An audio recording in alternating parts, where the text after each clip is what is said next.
us fight. It's caught in the अस्सलामु अलैकुम वरहमतुल्लाहि वबरकातुहू। Welcome to another vlog. जैसा कि आप लोगों को पता है कि हमारा जो मेन कंटेंट है वो स्काउटिंग रिलेटेड है। तो अनकरीब लाहौर जो रेस्क्यू ट्रेनिंग एकेडमी है वहाँ पे एक टेस्ट शुरू होने जा रहा है, सर्ट्स या कैडरे के नाम से, जिसको आपने कई बार मुख्तलिफ जगह पे सुना भी होगा। और माइट भी देखने वाले जो है वो बहुत सारे लोगों ने इसमें एज अ टीम या as a district rescue office के थ्रू अप्लाई भी किया और वो टेस्ट के लिए सर्च आउट कर रहे हों कि क्या सिनेरियो होता है। बेसिकली मैंने भी चेक किया है इंटरनेट पे, इसकी कोई बहुत ज़्यादा वीडियोस अवेलेबल नहीं है बेसिकली जो आपको बता सकें कि टेस्ट है क्या है, किस तरह होता है, किस तरह कंडक्ट किया जाता है, कहाँ कैसे कब। ऑप्स हो कि मेरी इस वीडियो में आपको आपके मैक्सिमम सवालों के जवाब मिलेंगे। सर्ट्स बेसिकली एक रेस्क्यू स्काउट रिलेटेड एक कंपटीशन है जो हर साल वॉलंटियर्स डे पे 5 दिसंबर को लाहौर में जो है वो इनकाद इसका किया जाता है रेस्क्यू पाकिस्तान की तरफ से। बेसिकली 3 दिन पे टेस्ट मुश्तमिल होता है, 5 दिसंबर टू 7 दिसंबर ये। और ये 7th कैडरे टेस्ट है सर्ट्स का, ये 7वां होने जा रहा है। मतलब पिछले 7 साल से हो रहा है, अब ये इसका 7वां जो है वो टेस्ट शुरू है जी।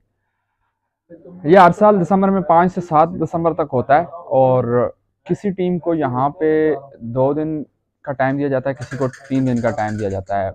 मेरे कहने का मतलब ये है कि ऑब्वियसली बाकी जो सिनेरियोज और जो मेरिट और क्रेडिट है वो सब, क्रेडिट टाइम है वो सब के लिए सेम होता है। बेसिकली आपकी परफॉर्मेंस का जो डे होता है वो एक दिन ही होता है। एक दिन आपको जाने में लगता है, एक दिन परफॉर्म करने में लगता है। जैसे फॉर एग्जांपल आप दूर की टीम में, मिसाल के तौर पे करंटली मैं बहावलपुर में बैठा हुआ हूँ, अगर आप बहावलपुर से जा रहे हैं तो मोस्टली चांस है वो आपको 6 को बुलाएं, 6 की शाम को आप वहाँ पहुँचे, 7 को आपका टेस्ट हो और आप जो है ना वो 7 को फिनिश कर 8 को फिनिश करके वापस आ जाएं। इसी तरह टीम्स को मुख्तलिफ टाइम पे बुलाया जाता है और फीमेल्स को जो है वो एकोमोडेट किया जाता है अकेडमीज़ के अंदर। बाकी जो मेल टीम होती हैं उनको मुख्तलिफ रेस्क्यूज़ के जो नियर बाय सेंटर्स होते हैं वहाँ पे उनको एकोमोडेट किया जाता है। बेसिकली क्वेश्चन अराइज होता है कि इसके लिए एलिजिबल कौन है। इसके लिए किसी भी ऑर्गेनाइजेशन से रिलेटेड वो स्काउट्स या वो वॉलंटियर्स जो इब्तदाई तिब्बी इमदाद की ट्रेनिंग हासिल कर चुके हों एडवांस लेवल पे या बेसिक लेवल पे, और वो ये नेशनल लेवल का कंपटीशन खेलना चाह रहे हों, तो वो अपनी जो डिस्ट्रिक्ट की रेस्क्यू 1112 की मैनेजमेंट की टीम है उससे रब्ता करेंगे। Might be they are searching for volunteers जो कि उनकी तरफ से इस कंपटीशन में पार्ट ले चुके हों, लेना चाहते हों, या जो उनकी ऑलरेडी टीम ट्रेनिंग कर रही हो और उनको बंदे रिक्वायर्ड हों। एक तो ये सिनेरियो है। दूसरा सिनेरियो ये है कि आपका जो है वो कोई भी ओपन ग्रुप है, जैसे स्काउटिंग से अगर आप वाकिफ़ हैं तो स्काउटिंग का कोई भी ओपन ग्रुप है या आपकी ऑर्गेनाइजेशन है कोई ओपन, जैसे सिविल डिफेंस है, या आपने कोई और ऑर्गेनाइजेशन बना रखी है जो वॉलंटियर्स या एज एनजीओ काम कर रही हो, तो आप उसके through direct nomination rescue academy Lahore भी भेज सकते हैं। तैयारी की जहाँ पे बात की जाए तो इसका एक पूरा मैनुअल आपको इंटरनेट पे रेस्क्यू की साइट्स पे मिल जाएगा, इजीली अवेलेबल है। आई विल डिस्कस के वहाँ पे बेसिकली कंपटीशन होता कैसे है, आपसे कैसे परफॉर्म करवाया जाता है। ये क्वेश्चन बहुत ज़्यादा देखने को मिला है। मेरी लास्ट वीडियोस के थ्रू भी लोगों ने कांटेक्ट करके मेरे से पूछना चाहा है, तो मैंने ये सोचा कि मुझे एक वीडियो बना लेनी चाहिए कि जिसमें ये मैं सारी चीज़ें आपको डिस्कस कर सकता हूँ। बेसिकली आप जाते हैं, अगर आप रात को गए, नेक्स्ट डे आपकी रजिस्ट्रेशन होती है, आप अपनी पूरी यूनिफॉर्म में फॉल इन होते हैं। हर डिस्ट्रिक्ट को उनके कलर्स दिए जाते हैं और एक उनका यूनिफॉर्म का कोड दिया जाता है, उसके मुताबिक वो यूनिफॉर्म में आते हैं।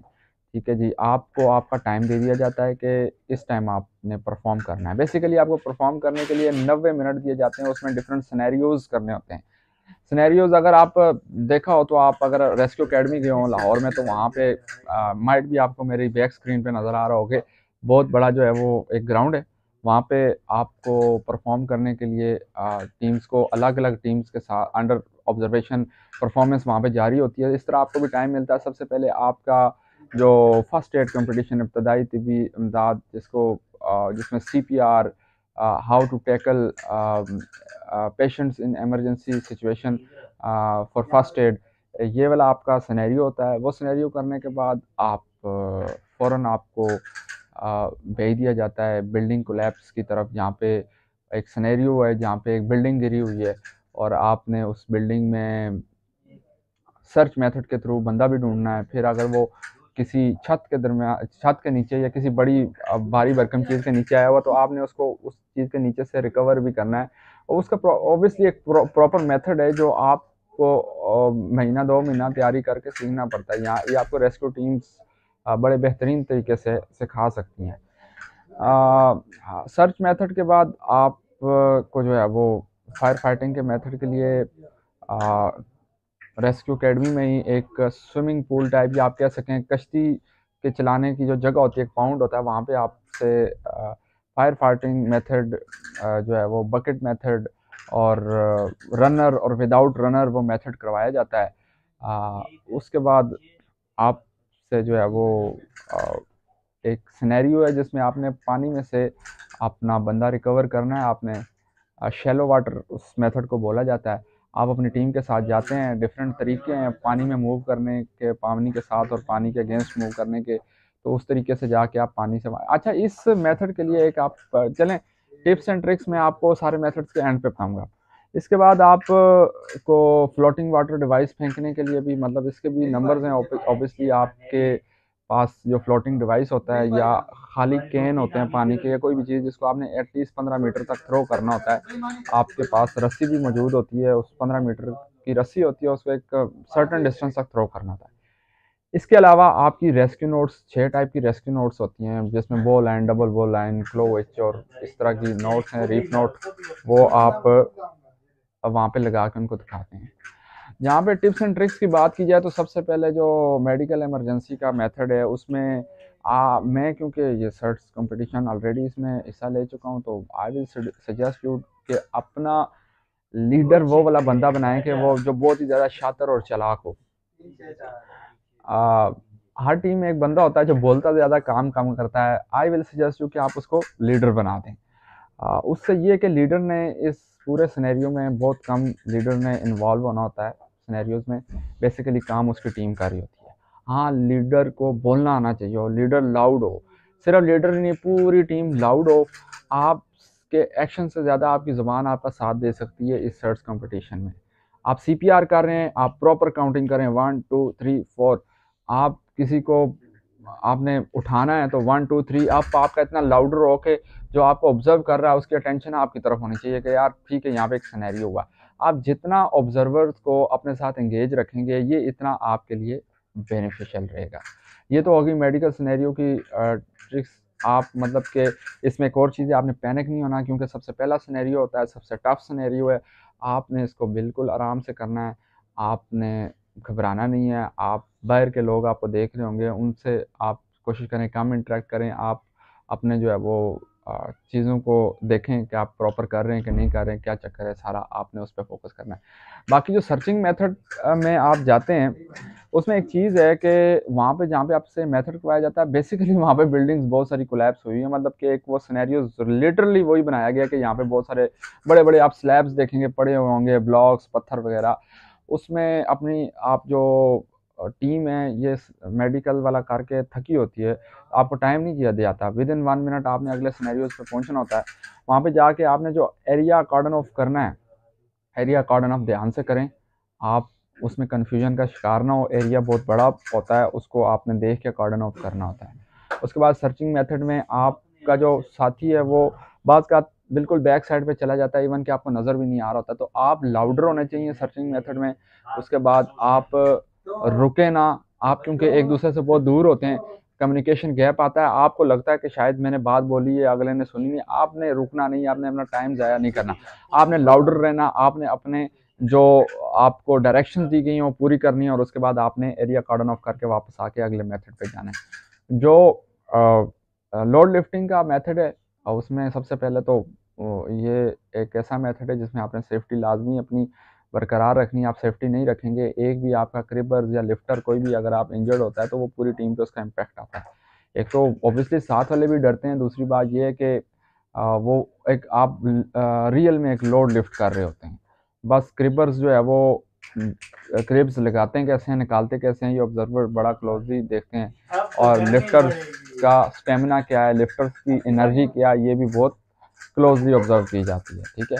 और उसके बाद आप जब आते हैं फायर फाइटिंग मेथड पे, आपके रेस्क्यू ट्रेनिंग सेंटर में शायद आपको बहुत दूर दूर से फायर फाइटिंग करवाई जा रही हो, मतलब माइट भी आपको 300 मीटर तक आपको भगाया जा रहा हो, लेकिन वहाँ पे जगह कम होती है, आपको इतना नहीं भगाया जाएगा। आपका सिर्फ फायर फाइटिंग मेथड में देखा जाएगा कि ये बंदे with runner without runner bucket method के साथ प्रॉपरली कर रहे हैं कि नहीं कर रहे हैं। आपको चाहे 10 मीटर की भी जगह मिले, आपने अपना एक सीक्वेंस में रखना है।